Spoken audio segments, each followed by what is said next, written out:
Olá, boa noite, tudo bem?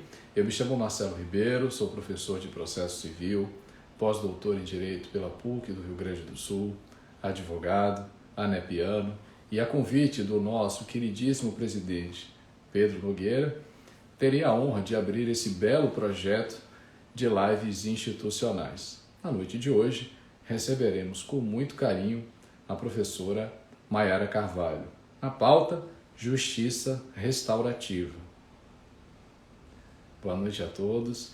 Eu vou entregando aqui 2 minutos, tempo que vocês ingressam na live, tempo em que a gente prepara a casa para receber, como eu disse, com muito carinho, a professora Maiara, que é pesquisadora do pós-doutorado na UERJ, doutora pela Universidade Federal de Minas Gerais, professora e coordenadora da especialização em Justiça Restaurativa pela PUC Minas, professora associada da ANEP, vai hoje nos brindar com um tema da mais alta relevância.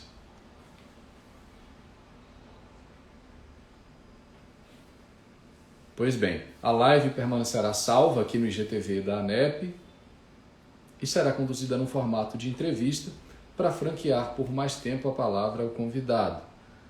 A ideia é de abrirmos um espaço para que os anepianos possam expor as suas ideias por meio dessa eficiente ferramenta de comunicação.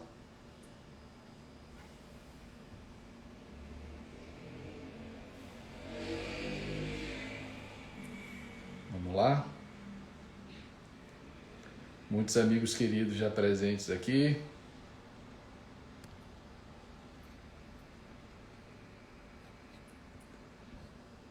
Vamos ver se eu já consigo convidar a professora Maiara. Muito obrigado, Vitor, ao Breno, à Natália, ao Eduardo pelo carinho, pela audiência.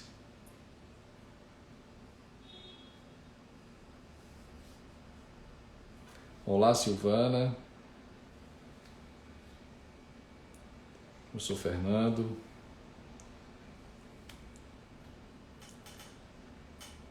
Gabriela, Breno. Um prazer recebê-los para a abertura desse projeto.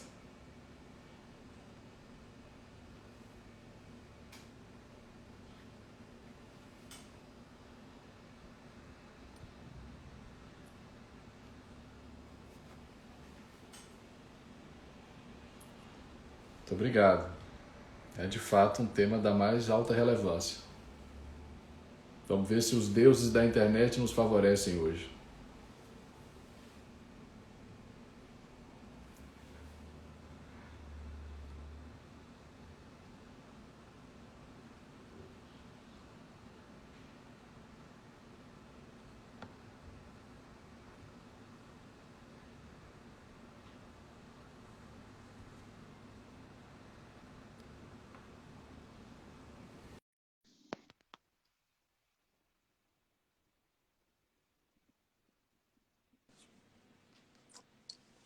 Olá, minha amiga, tudo bem?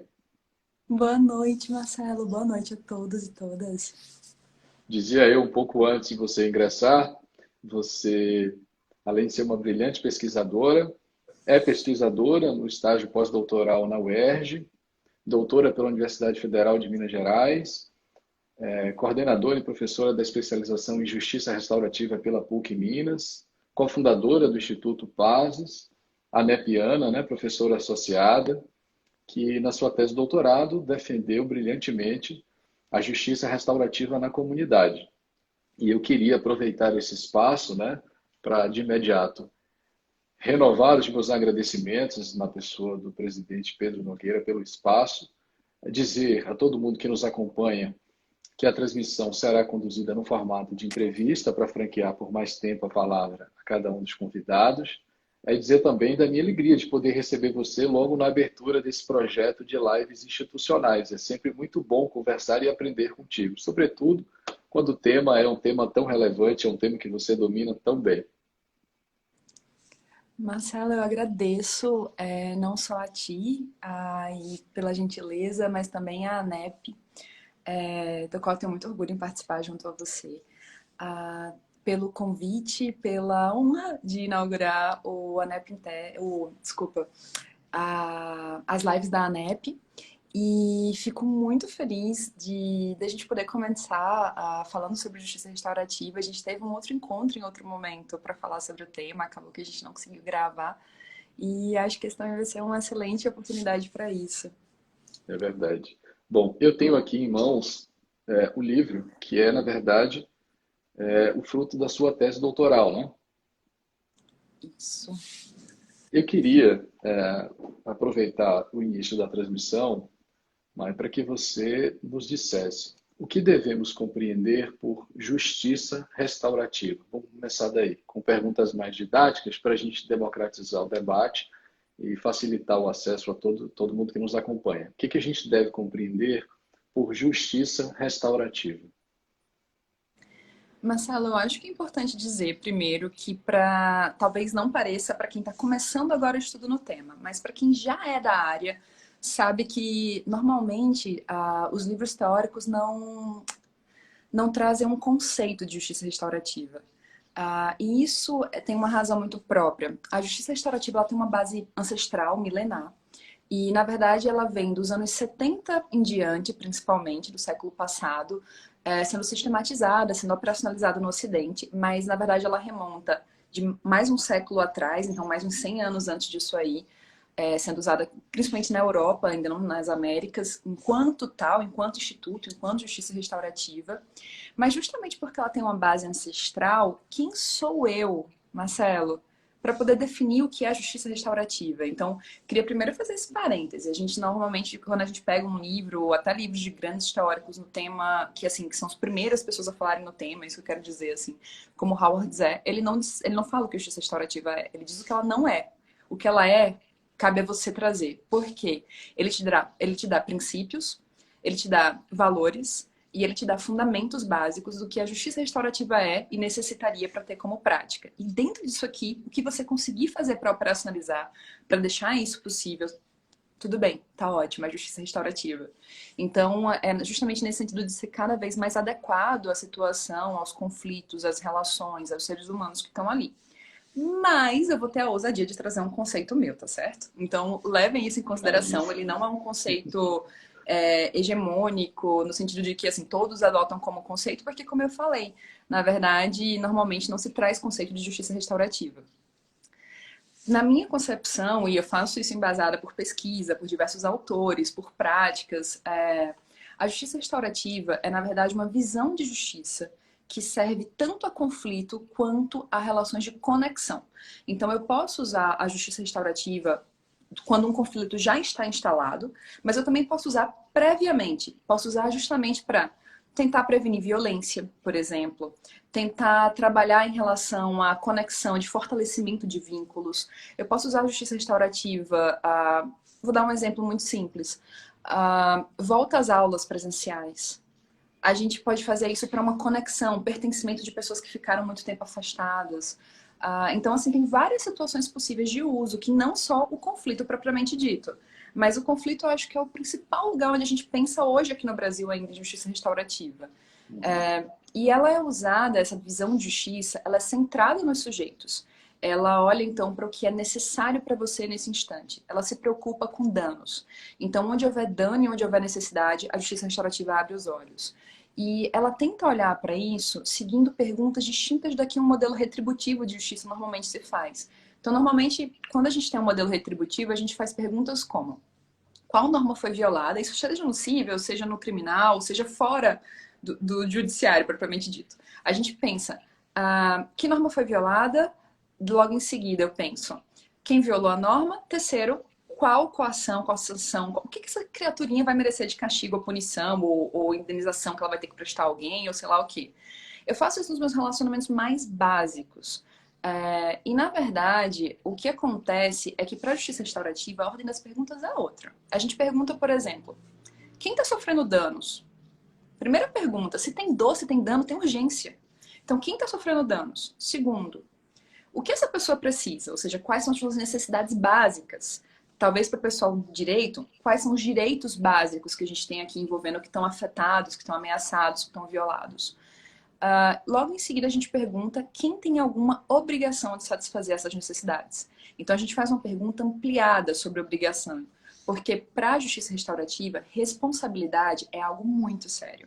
Então, a gente olha a responsabilização tanto de uma maneira ativa, protagonizada pelo próprio sujeito, a partir da escuta de narrativas, e justamente com isso, de envolvimento, de compreensão dos impactos, mas também a gente trabalha uma noção ampliada. A gente entende que num conflito, o conflito só existe porque um sem número de outros sujeitos ou de contextos também proporcionaram que aquilo exista. Então, se eu me porto de uma determinada maneira, num determinado espaço, em algum aspecto também é porque aquela microcomunidade, aquela sociedade específica, aquela família, aquela escola, aquela empresa, permite algum tipo de comportamento como aquele, valida, ainda que para dizer que não. Em algum aspecto reforça, alguém ouve e silencia, alguém vê e não fala nada, ou alguém fala para incentivar aquele comportamento, coisas do tipo. Tem dinâmicas de poder muito próprias daquele espaço. Então, justamente por isso, a gente trabalha responsabilização ativa e ampliada. A gente trabalha também uma justiça restaurativa que é voltada para as necessidades do sujeito. Então, a gente pergunta, nas perguntas voltando, quem sofreu dano? O que essa pessoa precisa? Logo em seguida, quem tem alguma obrigação de satisfazer essas necessidades? E aí, de uma maneira mais abrangente. Logo depois, a gente pergunta, quem mais poderia estar junto para fazer esse processo ser mais confortável? Pessoas de referência e apoio, porque uma situação de dano é por si só desconfortável o suficiente. Ter alguém ao meu lado, às vezes, faz com que eu consiga, inclusive, adimplir um contrato, adimplir uma obrigação que a gente pactuou ali. E depois disso, a gente também tem ainda um outro momento em que é perguntado, aí sim, qual método. Veja que método é a última pergunta. Porque se eu falo de adequação, se eu digo um método de cara, Marcelo, seja ele qual for, mesmo que eu acerte, eu acertei no erro e tentativa. Eu acertei por acaso. Então, na verdade, se eu falo em adequação, primeiro eu escuto necessidades dos sujeitos. Primeiro eu procuro saber o que tem ali naquele caso, eu procuro saber o contexto, talentos e recursos possíveis, dores e danos, de uma maneira mais abrangente, para só depois eu poder pensar em perguntar e responder a respeito de método. Acho que de uma maneira geral eu poderia falar isso. Ficou compreensível, Marcelo? Perfeitamente.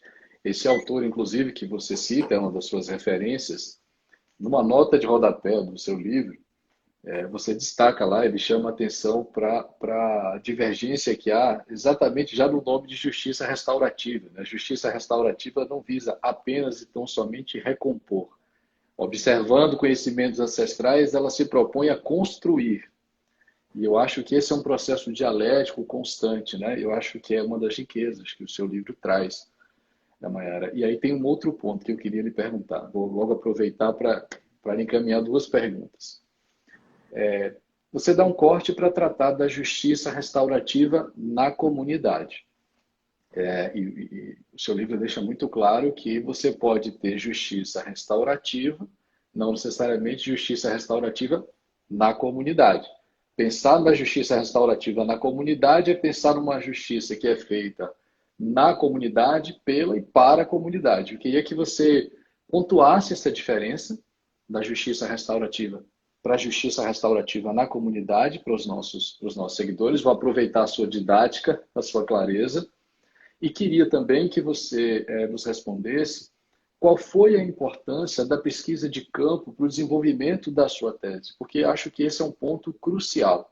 Esse olhar o outro, perceber as necessidades, ouvir as suas súplicas, lhe retirou da biblioteca, né? É uma pesquisa que eu acho que só se aperfeiçoa com dados empíricos. Eu queria que você nos trouxesse o relato de experiência.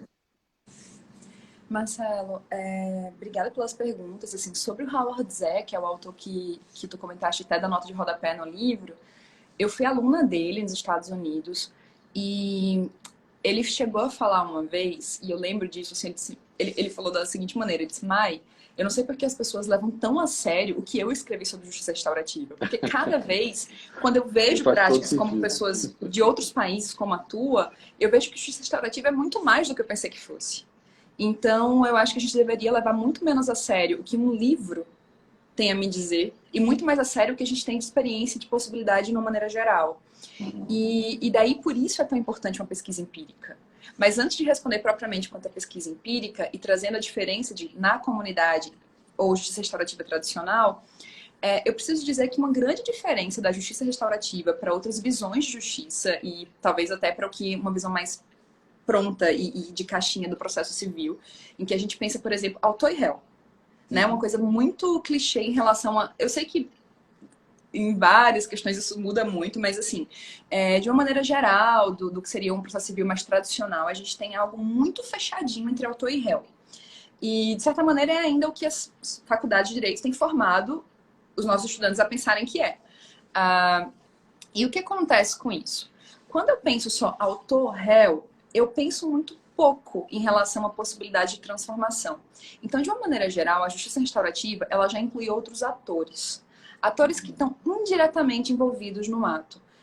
Eu vou trazer um caso bem simples, assim, não vou nem trazer o caso com detalhes, mas eu atuei num caso de homicídio em que quando eu perguntei para um rapaz que tinha cometido o homicídio quem que era, quantas vítimas, ou quem que era a vítima que ele achava que tinha sido assim, na verdade eu perguntei quem ele acha que sofreu danos e quais danos, foi essa pergunta que eu fiz. E daí ele me respondeu da seguinte maneira: nossa, as 2 pessoas que morreram. Simples assim. E daí eu perguntei, e tu acha que essas pessoas tinham mãe? E foi quando ele parou para pensar que vítima de um ato ou que alguém que sofre dano no ato é muito mais do que alguém que tem algo direto em face dela ou contra ela. E que era preciso pensar de uma maneira muito mais abrangente se eu queria realmente transformar a situação e usar aquela situação que foi negativa para poder fazer um contexto de uma situação positiva. E é algo que a gente, de uma maneira geral, pensa em conflito quando pensa, eu dei o caso de um crime, mas eu poderia pensar isso dentro de uma relação societária. Eu poderia pensar isso em equipe de trabalho numa empresa. Eu posso pensar isso em um grupo também de servidores públicos. Eu posso pensar isso em vizinhança, família, sucessões. Então, tanto de canto. E o que eu queria dizer sobre isso é comunidade é por si só, essa microcomunidade de referência e afeto, não o mundo inteiro enquanto comunidade, é por si só muito importante para a justiça restaurativa. Mas a justiça restaurativa comunitária, ela é diferente porque ela, além de envolver essas comunidades de referência e afeto como parte mesmo da responsabilização, do envolvimento, do apoio, ela também olha para a comunidade com outro aspecto de protagonismo. Ela é desenvolvida na comunidade, ou seja, no solo, no território, no espaço da comunidade. Ela é desenvolvida para a comunidade, ou seja, ela tem um foco de conexão muito forte, mesmo quando é o caso de conflito. Ela é muito voltada a restabelecer, fortalecer conexão e muitas vezes, inclusive, a se perceber de quem que são esses atores, a que serve, redefinir propósitos. E ela também é feita pelos agentes da própria comunidade. Então, quando eu, Maiara, saio daqui e vou para uma empresa, eu não estou fazendo justiça restaurativa comunitária. Mas quando pessoas da própria empresa fazem algo interno, elas podem sim estar fazendo justiça restaurativa comunitária. Porque o sentido de comunidade não é uma favela e não é uma periferia. Pode ser também. Comunidade é uma necessidade humana básica, universal, que todos nós temos. Eu nunca vivi em favela e espero que isso também nunca aconteça. E independente disso, eu preciso de comunidade para viver. Independente disso, eu preciso realizar necessidades mínimas de conexão e de afeto. Então, isso acontece nos meus núcleos de trabalho, isso acontece nos meus núcleos pessoais, isso acontece em família, de uma maneira geral. E por que a pesquisa de campo foi tão importante? Se a justiça restaurativa é uma visão de justiça que visa satisfação de necessidade, satisfação de direito, composição de danos, como que eu posso satisfazer alguma coisa sem ouvir o interessado? Não faz sentido. É de uma prepotência, de uma arrogância tremenda. E eu vi o interessado de verdade, não é nos limites de um pedido. Não é circunscrito a algo que... Não, é ouvir o interessado. Às vezes o que ele quer, na verdade, nem seria o que ele poderia pedir juridicamente. Às vezes ele quer um pedido de perdão. Às vezes ele quer qualquer outra coisa. Então, na verdade, quando eu trago a ideia de fazer a pesquisa de campo, é justamente porque eu entendo que justiça restaurativa, e aí eu recupero o que o Zé me falou nessa aula, justiça restaurativa não é nem pode ser algo teórico, abstrato. Justiça restaurativa demanda prática, demanda os sujeitos dizerem qual que é a satisfação deles naquele contexto, naquele momento, naquela situação.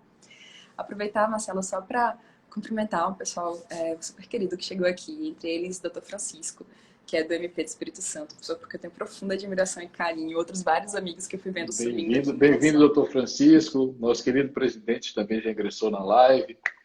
Nosso querido amigo Beclaut disse que infelizmente não pôde nos acompanhar, mas que os alunos estão aqui presentes. Você é muito querido, já recebeu tantos acenos que se eu fosse cumprimentar todo mundo já ia prejudicar a transmissão. Mas sintam-se todos aí abraçados virtualmente. Acho que, Marcelo, acho que assim, ponto geral da pesquisa de campo, uma outra coisa que eu queria só ressaltar é o quanto que é importante para quem está trabalhando dentro do direito e quer ingressar em alguma carreira acadêmica, mas não só, sabe?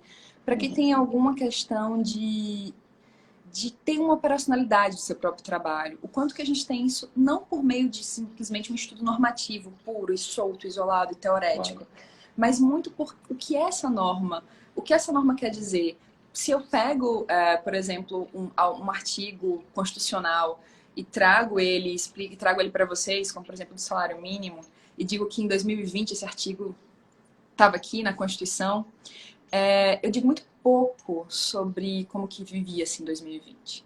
Se eu quero entender o direito aplicado em um tempo, se eu quero entender o que a gente tem de base, eu preciso fazer pesquisa empírica. Seja ela qual for, eu não falo só. A minha foi entrevista, mas eu não falo só de entrevista. Então eu queria aproveitar o momento para deixar um convite geral. Seja para quem atua diretamente com processo civil, seja para quem atua com outras áreas, mas o quanto que é importante a gente pensar e repensar como que a gente tem feito pesquisa no Brasil. Eu acho que essa é uma questão muito séria. Concordo contigo, é um diferencial. Você, inclusive, disse, eu li isso na sua tese, que você estava se propondo a analisar a execução de políticas públicas.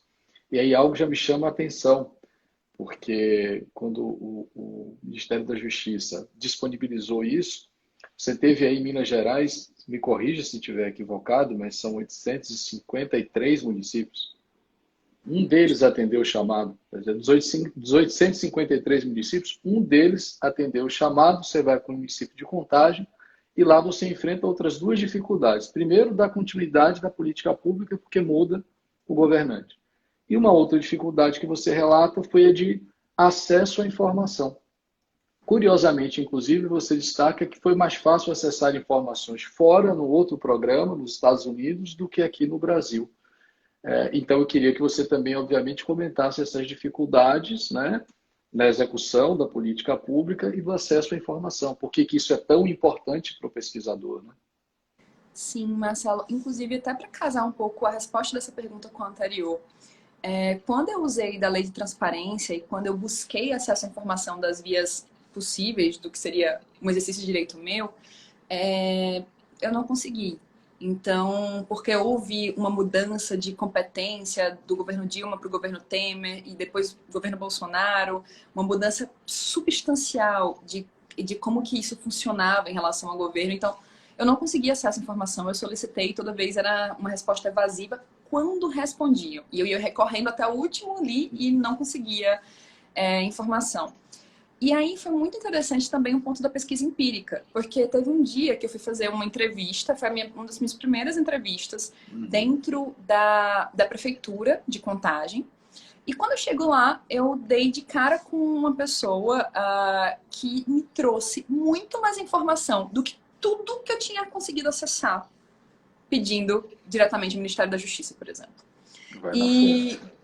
não, exato. E ela tinha documento, e ela tinha dado, e ela tinha foto, e ela tinha carteira, ela tinha um tanto de coisa.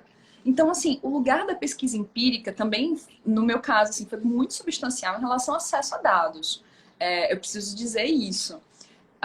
Outra coisa também, assim, em relação a como que é difícil, né, o trabalho do pesquisador nesse sentido, porque em algum aspecto, quando a gente pensa, por exemplo, em fazer uma pesquisa analisando uma sentença ou um processo ou determinados casos que aconteceram num período, é um pouco mais fácil em acessar esses dados a partir do judiciário. Mas quando eu penso em dados no executivo, que foi o meu ponto, como que é difícil, justamente porque a gente tem mudanças de gestão com impactos muito profundos, muitas vezes, em continuidade ou descontinuidade de serviços públicos, em continuidade ou descontinuidade de políticas, projetos, programas. Então, assim, foi um outro porém que eu tive. Assim, como que isso para mim foi impressionante, porque eu tenho um vínculo nos Estados Unidos e sempre que eu vou para lá, trabalho ou formação, eu consigo muito mais facilmente dados por lá. E, na minha opinião, não é porque os Estados Unidos são uma democracia super consolidada, a propósito. Mas, na verdade, porque simplesmente se valoriza minimamente pesquisa. Então, assim, te falo isso porque, sendo muito honesta em relação a, por exemplo, produção de prova nos Estados Unidos, que eu tenho várias ressalvas das maneiras como acontecem, instrução, mas, ao mesmo tempo, o quanto que, em relação ao acesso a dados de pesquisa, é levado com muito mais seriedade. Então, eu acho que essa também é uma questão de como que é difícil aqui. Quando eu bato a porta de alguém oficio e digo que sou uma pesquisadora, as pessoas, ao invés... É que nem quando chega um pedestre para atravessar uma rua e o carro, ao invés de ir parando e reduzir a velocidade, ele aumenta para passar na frente. Eu sinto mais ou menos a mesma coisa quando eu solicito dados de pesquisa no Brasil, voltado principalmente ao executivo, assim, no geral, né? Não posso falar por tudo assim, mas no geral de prática. Deixa eu lhe fazer uma pergunta mais crítica, Mário. Você acredita que o fortalecimento da comunidade resgata sujeitos que são marginalizados? Eu E pelas acredito. vias, eu digo pelas vias extrajudiciais mesmo, né? O que a pesquisa empírica lhe mostrou? Marcelo, eu acredito que pode fazer, não é necessário. Eu acho que não é uma panaceia, não é uma caixa de Pandora. Uhum. Mas eu acho que pode acontecer no seguinte sentido: se eu consigo criar um microcosmo na minha atuação extrajudicial.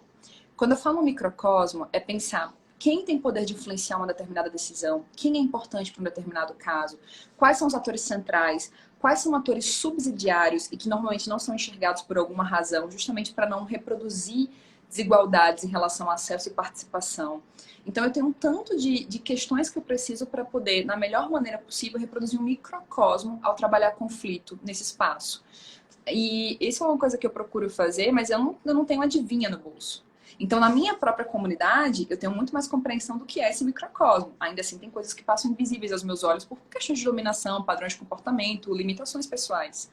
Mas numa comunidade que não é minha, ou seja, quando eu estou trabalhando com justiça restaurativa sem ser comunitária, né? Ou seja, numa comunidade fora, mas eu sou de fora, o que normalmente eu faço é, eu escuto muito atentamente as narrativas e eu mapeio os conflitos com muito cuidado.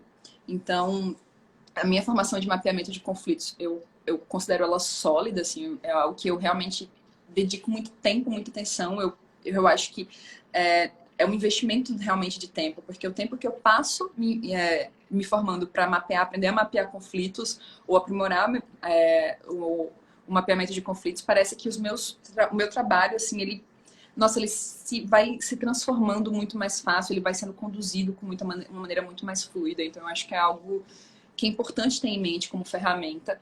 E então, assim, eu trabalho muito, eu tento enxergar naquele conflito padrões de relacionamento, questões de poder, quem são esses sujeitos, questões geracionais, o que eles têm por trás, algum paradigma muito próprio, alguma visão de mundo muito própria que influencia esse conflito, eventuais coalizões. Eu penso também se esses sujeitos têm, inclusive, consciência do conflito, porque às vezes a consciência acontece para uns sujeitos e outros não. Principalmente para quem está numa situação de dominação muito maravilhosa e confortável. Essa pessoa não tem nem consciência que tem um conflito ali. Então, quando eu penso em transformação social, é possível? É. Muito mais possível, a meu ver, do que no judiciário, justamente porque eu escuto mais narrativas. Eu tenho um espaço qualificado nesse aspecto, eu tenho um espaço voltado para esses sujeitos, voltado para conexão, responsabilização, mas só se for bem conduzido. Então, por isso que eu falo em mapeamento, por isso que eu falo em reprodução desse microcosmo. Eu acredito, Marcelo, e eu quero ser muito firme quanto a isso, eu acredito que a gente precisa ter intencionalidade sobre as teorias que embasam a nossa prática.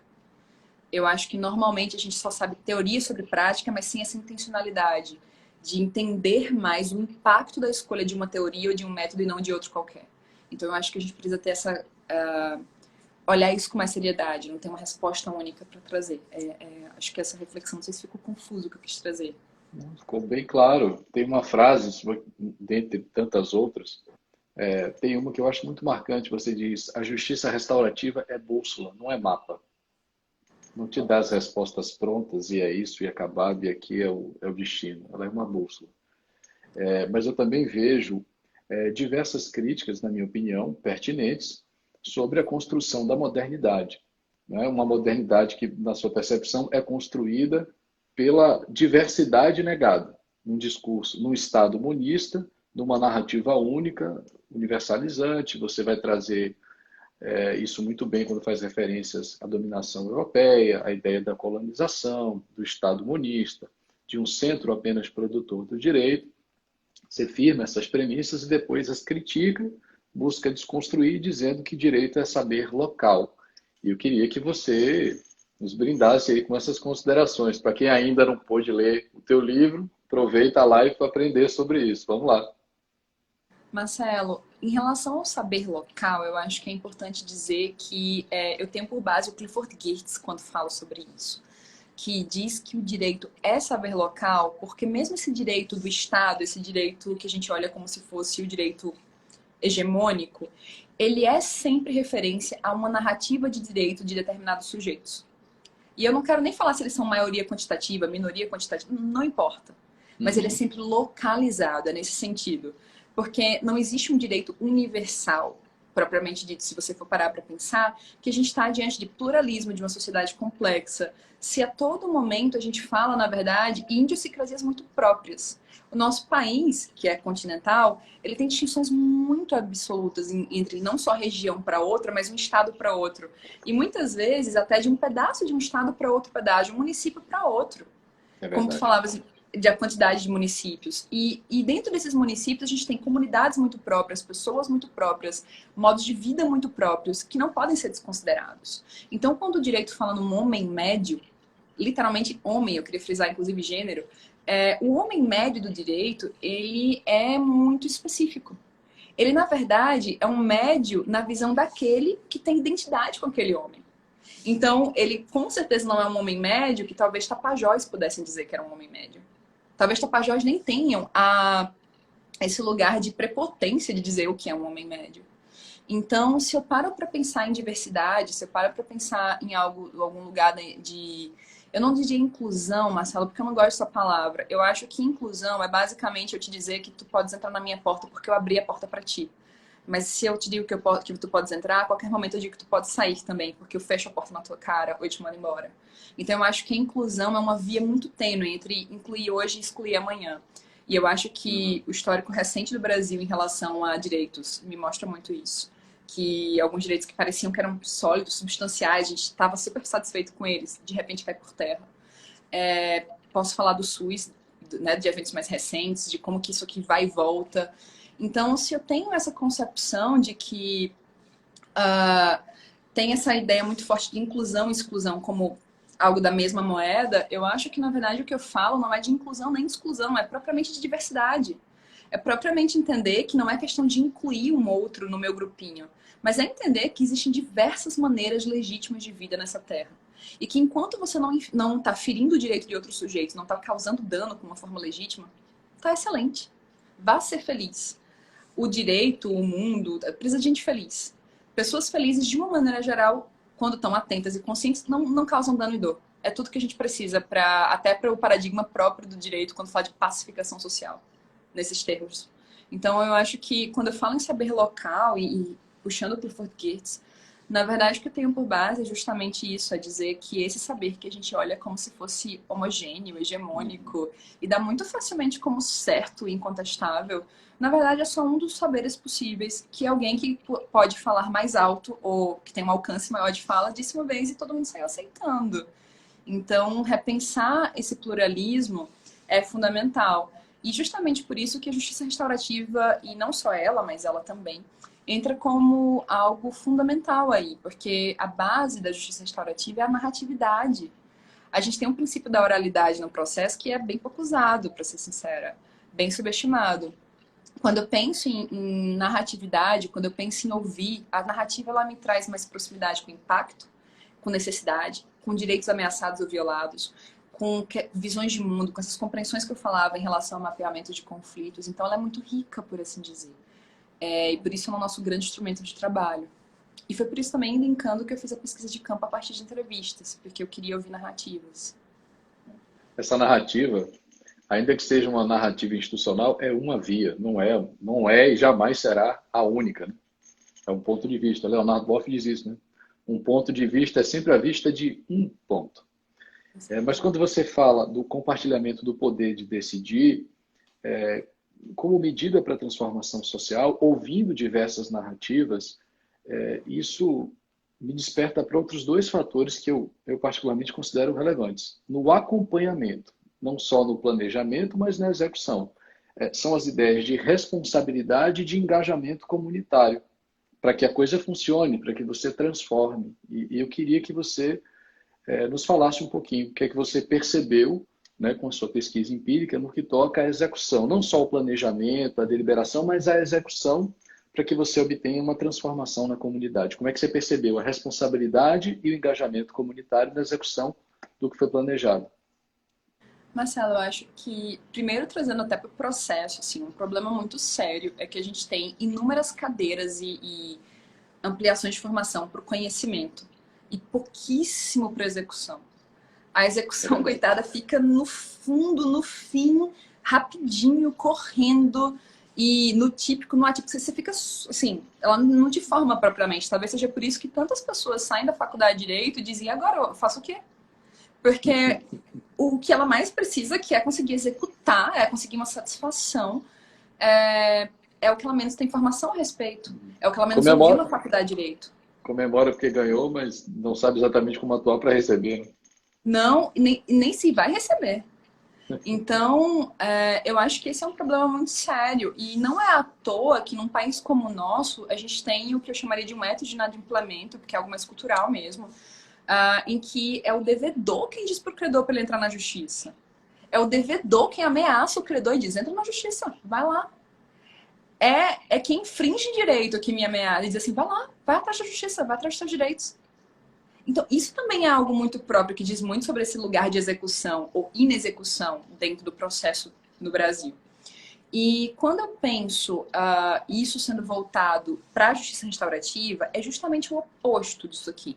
Porque a primeira coisa que eu te falei, quando tu falava, você me perguntava o conceito, eu falei, uma visão de justiça que visa satisfazer necessidades, direitos, compor danos. De cara, satisfação. Por isso que eu te falo, eu escutei as pessoas porque eu queria saber se elas se tinham satisfeito. Então, quando eu falo em satisfação, eu falo, na verdade, que todo o processo não está ali para ter uma decisão, um acordo, um consenso. E assim, tchau, parabéns, meta, checked, tomei notas. Na verdade, ela não acaba ali. Depois a gente tem um encontro de acompanhamento, que é sempre o pós, que é um encontro também coletivo e que não é feito por uma ligação telefônica de 2 minutos ou um WhatsApp para dizer assim, tá legal para você. Na verdade, é algo que a gente procura saber se, aquilo que foi pactuado está sendo executado.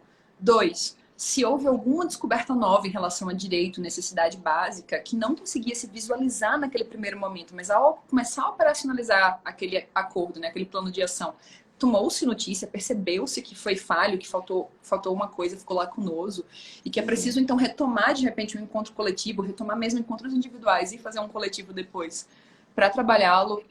Então, a gente pensa, antes de tudo, porque a verdade, Marcelo, é que um dos princípios da justiça restaurativa é a transformação de conflitos, relações e comunidades. Ou seja, não é simplesmente dar uma resposta e parar algo que é ruim. É usar isso aqui como uma oportunidade para desenvolver algo desejado. Então, eu não simplesmente calo e enxugo o gelo e acabo coisa ruim, espero outra ruim chegar e calo, espero outra ruim chegar e calo. Eu uso isso aqui e penso, peraí, eu não quero só saber os danos que foram causados por esse ato, que é o que normalmente a justiça tá, assim, o judiciário está preocupado. Eu quero saber os danos revelados por esse ato. Porque se eu não sei os danos revelados e não cuido deles, vai chegar a 20. Chegar numa progressão geométrica isso aqui. Porque a base que está causando esse dano não está sendo contida. A base que está causando esse dano não está sendo olhada, cuidada. Então, eu me preocupo com a execução também nesse aspecto, já no princípio, quando eu tento identificar dentro do meu mapeamento não só danos causados, mas danos revelados pelo ato. Quando eu trago a comunidade junto, eu também estou me preocupando com isso. Porque, na verdade, eu estou trazendo para ouvir outros olhares, para ouvir outros impactos, outras narrativas e para pensar enquanto coletivo o que pode ser feito aqui.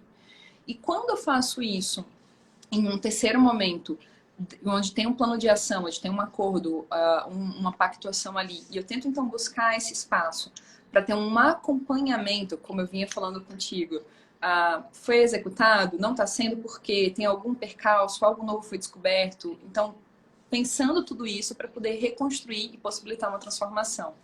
Então, acho que todas essas são questões, por exemplo, que envolvem execução propriamente, satisfação propriamente dentro do paradigma da justiça restaurativa e que são bem distintos, por assim dizer, do que a gente tem de normal, no sentido de mais tradicional, de mais corriqueiro, quando a gente pensa dentro do processo judicial. Perfeito. Deixa eu lhe fazer uma provocação na área processual civil, especificamente no que toca às medidas executivas atípicas. Vou evocar aqui o festejado e criticado artigo 139. O que você pensa sobre a possibilidade da comunidade, em sendo ouvida, apresentar narrativas diferentes para levar ao judiciário informações e que, diante dessas informações, possa então o judiciário pensar, em conjunto com a comunidade, medidas atípicas mais eficazes para, em alguma medida, não só recuperar, mas transformar a realidade de todas as pessoas envolvidas. Vou tomar como referência aqui um dano ambiental. Brumadinho, Mariana, vamos pensar num processo estrutural, né? Vamos pensar em medidas estruturais, vamos pensar em medidas executivas atípicas que sejam construídas, mas ouvindo diversas narrativas. Dentre essas narrativas, as narrativas das comunidades envolvidas, que não necessariamente são partes no processo, mas são afetadas pela decisão judicial. Você acha isso viável, possível? Você recomendaria este diálogo? O que você pensa sobre isso, Maria? Marcelo, isso é sim possível e a justiça restaurativa ela não é uma contraposição a algo que está judicializado. Ela é algo complementar. Ela é complementar até porque ela está num paradigma distinto. Então, ela não está se contrapondo ou não. Ela não acorda de manhã buscando saber se ela é aquilo ou não é aquilo. Ela está tocando o rumo dela. E pode ser complementar e contribuir, sim, para um processo judicial. Então, aqui, até falando de Brumadinho, eu tenho atuado, assim, agora não está paralisado, mas provavelmente vou voltar a atuar agora com grupos, por exemplo, vulneráveis de lá, que têm passado por inúmeras questões específicas que o processo judicial não dá conta de olhar. Não dá conta mesmo, porque são questões muito específicas. Por exemplo, aumento de suicídio, ou pelo menos de tentar suicídio, entre adolescentes que tiveram alguém vítima daquela situação toda. Por exemplo, aumento de alcoolismo entre os homens na família. Por exemplo, abandono familiar pelo homem e assunção total de responsabilidade pela mulher. Por exemplo, uma comunidade Tapajó que ficou sem água meses a fio durante esse tempo agora de pandemia.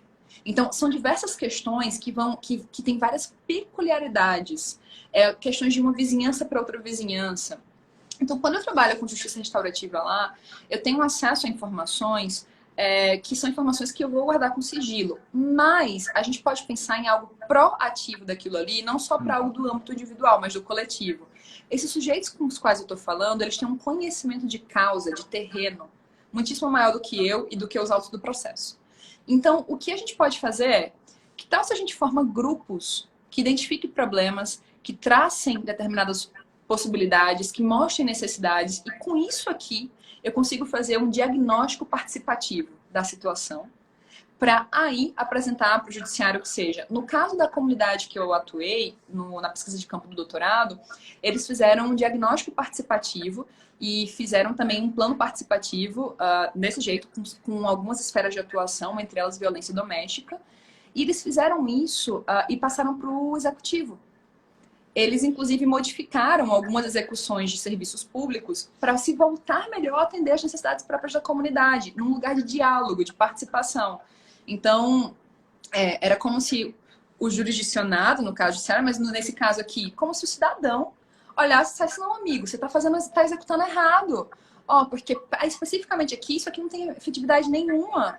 O que a gente está precisando é para isso. Então, às vezes, é um toque muito pequeno. Eu lembro que é um exemplo que talvez fuja um pouco, mas eu vou trazer ele porque ele é bem ilustrativo. Dentro da comunidade em que eu estava atuando, o poder público municipal ia construir numa praça específica, estava meio que reformando a praça, ia construir uma rampa de skate. E eles fizeram tudo certinho, tudo conforme o direito administrativo, certinho, iam construir essa rampa de skate. O Café. problema é que eles iam fazer uma rampa de skate, de um tipo de skate que os meninos não andam lá, que é uma rampa mais inclinada. E os meninos usam outra rampa de skate. Então eles iam fazer a rampa não seria utilizada, eles ainda tá vendo, diz que quer, a gente faz e não usa. Claro que você fez errado, amigo. Então, em chegar lá e você dizer, quando você vê que está sendo executado, já que está sendo feito assim, você chega lá na hora e diz, peraí, amigo, vem cá, deixa eu te contar uma coisa. E foi isso que aconteceu na prefeitura. Os adolescentes e os jovens que eram dessa comunidade, que perceberam que a rampa estava sendo construída de uma maneira que não ia ser utilizada ali, conversaram lá e conseguiram modificar o projeto e houve a execução de uma rampa dentro da praça, dentro da reforma da praça, que atendesse às necessidades. Então, eu acho que é legal também a gente ter isso em mente, sabe?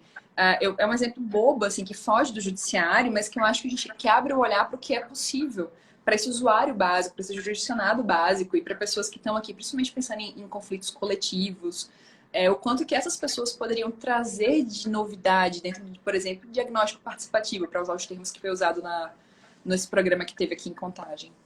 O Café, que é um dos líderes comunitários e que prestou diversas informações, né, para sua tese, destaca muito isso, né? Que você faz ajustes para tornar as políticas públicas mais eficientes.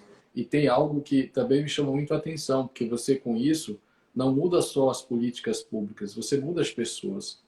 O Major Davidson tem um trecho em que ele diz que, depois dessa experiência, ele passou a usar a palavra para desarmar. E eu acho que passa muito por isso também, né? Ajustes no procedimento, uma construção dialógica de medidas que sejam mais eficazes, porque dialogam com a faticidade, mas eu acho que também passa pela reconstrução das pessoas. Não só por novas narrativas, mas por novas percepções. Né? Olhar para o outro e olhar para si. Com relação ao Estado, mas tem uma citação que você faz que é a que me preocupa hoje, né?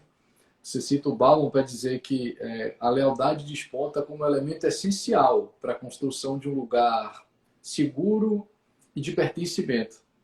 E como é que você vê hoje a resistência dessas diversas comunidades com a atuação do poder público? Em que medida a gente pode colaborar para desarmar tudo isso, para reaproximar o poder público dessas diversas comunidades que estão marginalizadas, que não são ouvidas? Marcelo, eu acredito, assim, primeiro que o quanto que muda a própria maneira como gestores e como membros de MP, judiciário, como que muda também a visão dessas pessoas ao olhar para uma comunidade, comunidade, um grupamento, um coletivo, qualquer que seja, não pelas suas carências, mas aquilo que ela tem, que lhe define pelos seus talentos e pelos seus recursos. No direito, a gente é ensinado a olhar para um caso a partir daquilo que lhe falta. Eu olho a partir do bem jurídico que foi violado, e só. E fico discutindo várias horas e muito tempo e várias laudas sobre o bem jurídico que foi violado. Mas eu não olho propriamente, e não me ensinam isso numa faculdade de direito, que eu tenho que buscar o que há de talento de recurso ali para poder, em algum aspecto, transformar essa situação. Então, essa mudança de ouvir o que o outro está dizendo ali, muda também a concepção de quem é gestor, de quem ocupa em algum espaço de poder em relação a isso. E a questão específica da lealdade de que falaste, eu acho que perpassa por isso. É como se fosse um ciclo, assim, algo que se retroalimenta. A partir do momento em que eu escuto, eu consigo oferecer uma presença leal. Então, o problema que eu vejo da lealdade é a ignorância, de uma maneira geral. E queria te trazer um ponto. Quanto maior o poder que você ocupa, maior também normalmente costuma ser o seu nível de ignorância. Por uma situação muito simples. Seus subordinados preservam você de informação. Seus subordinados, eles tentam ao máximo resolver a situação para que ela não chegue, a bomba não chegue até suas mãos. Então, justamente por isso, você não tem uma compreensão de processo, de base, muitas vezes. Você tem um poder na sua mão, você tem uma caneta que tem um poder, você pode trazer decisões muito relevantes, mas, às vezes, você não tem uma noção de fundo, porque você foi preservado. Você ficou cego, por assim dizer, porque os seus subordinados, hierarquicamente, faziam aquilo ali em algum aspecto. Isso no poder das mais diversas frentes possíveis. E justamente por isso, por essa cegueira, essa ignorância própria de ocupar um poder, eu acredito e eu defendo que quem ocupa poder tem que ser muito mais humilde no seu olhar. E eu falo isso, inclusive, quanto a mim, porque o poder não é em relação a uma pessoa. Todos nós ocupamos poderes em relações várias. Então, como alguém que tem, por exemplo, uma formação doutoral, que é um professor universitário, que coordena uma pós, eu tenho algum poder. E eu preciso agora olhar com muito mais humildade para tudo isso. Porque se o meu saber, ele me encastela para que eu só fale para 10 autorizados, meu Deus, o que que fizeram comigo? Então, agora eu tenho uma responsabilidade muito maior. E eu acredito que conhecimento gera responsabilidade. Então, é justamente por isso que eu falo que esse lugar da lealdade, ele vem quando eu tenho uma consciência de quem sou eu nesse espaço. Eu tenho uma consciência do meu próprio papel. E quando eu falo de um servidor público, porque daí eu falo, por exemplo, de um membro do judiciário, do membro do MP, de um gestor público, quando eu falo desse sujeito, ainda mais, porque ele tem uma competência, uma função, uma responsabilidade muito própria.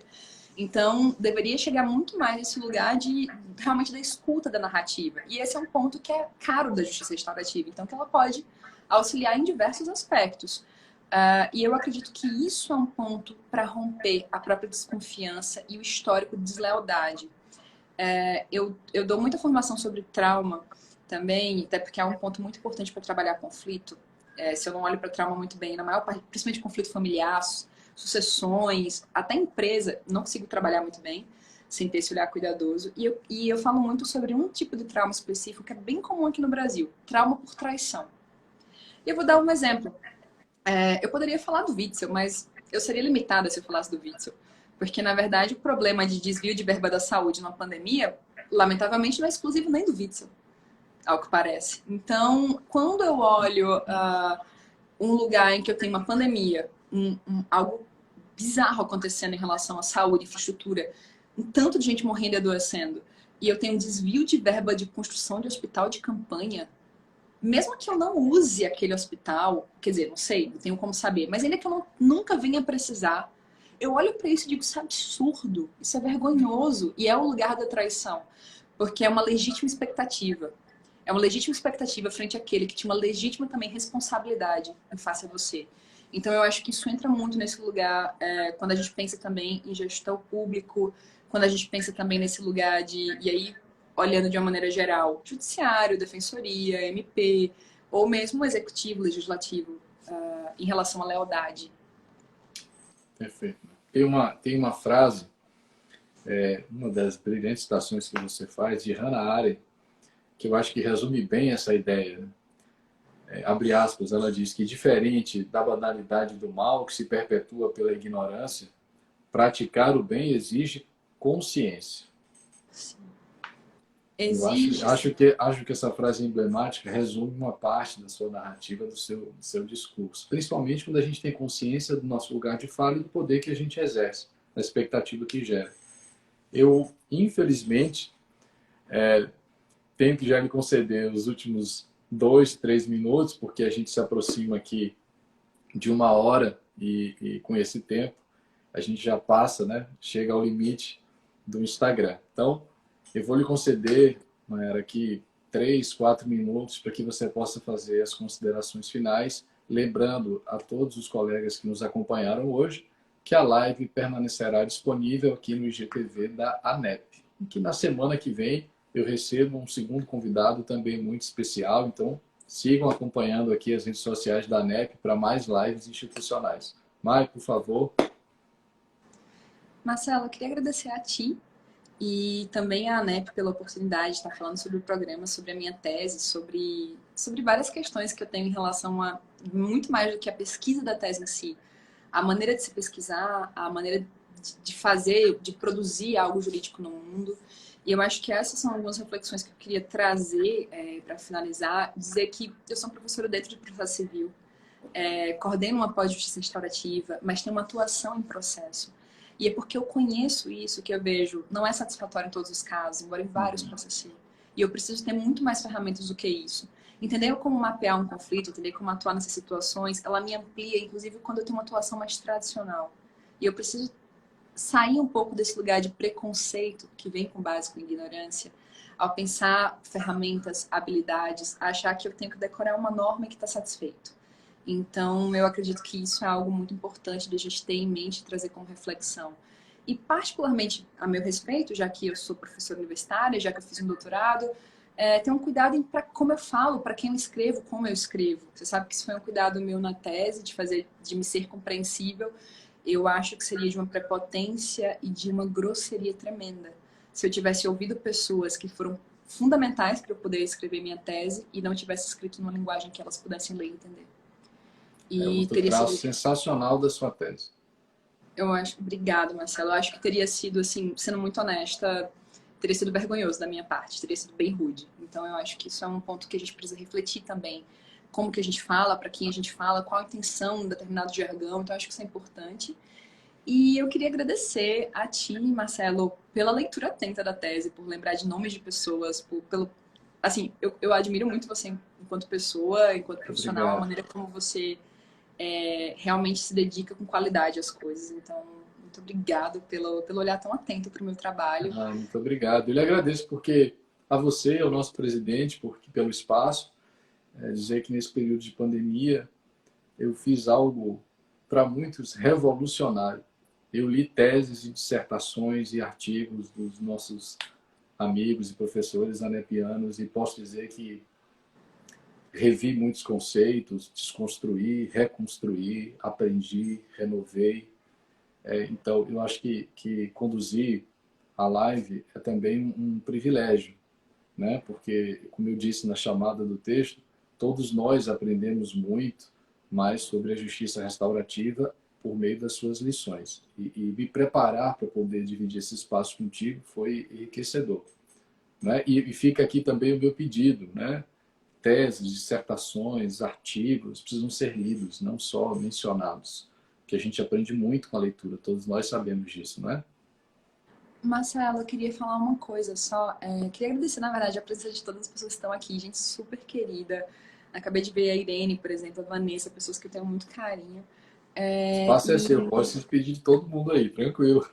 Eu queria, na verdade, só dizer para Mariana, que fez uma pergunta e que não vai dar tempo por causa da live de eu responder, que se ela quiser me procurar no meu Instagram privado, eu falo com ela com mais cuidado, que foi sobre atos da justiça comum, indispensáveis e complementares à JR, que eu não vou ter como aprofundar aqui, mas eu vi que ela perguntou, ou se alguém que eu não vi perguntou algo, eu também não tive como falar, eu fico disponível para falar sobre isso em outro momento. Tá, Jó. Espero que outras iniciativas como essa surjam em canais institucionais para que a gente possa levar conhecimento à casa das pessoas, mas de maneira mais leve, né? Mais descontraída. Eu acho que isso colabora demais para o aprendizado de todos nós. Mas muito obrigado por ter aceito o convite, foi uma honra dividir esse espaço contigo. Aproveito também para agradecer novamente a ANEP, na pessoa do nosso presidente Pedro Nogueira. Convido todo mundo a acompanhar aqui pelas redes sociais da ANEP uma próxima entrevista que já está agendada para a semana que vem com outro querido, uma pessoa muito especial. E dizer ainda, para quem chegou agora, não se preocupe, porque todas as considerações promovidas aqui na live estarão disponíveis no IGTV, para que vocês possam acessar na íntegra as brilhantes considerações proferidas hoje aqui pela professora Maiara. Pessoal, por hoje é isso. Vou me despedindo aqui de vocês, junto com a professora Maiara. Um abraço, pessoal. Fiquem com Deus. A gente se vê. Tchau.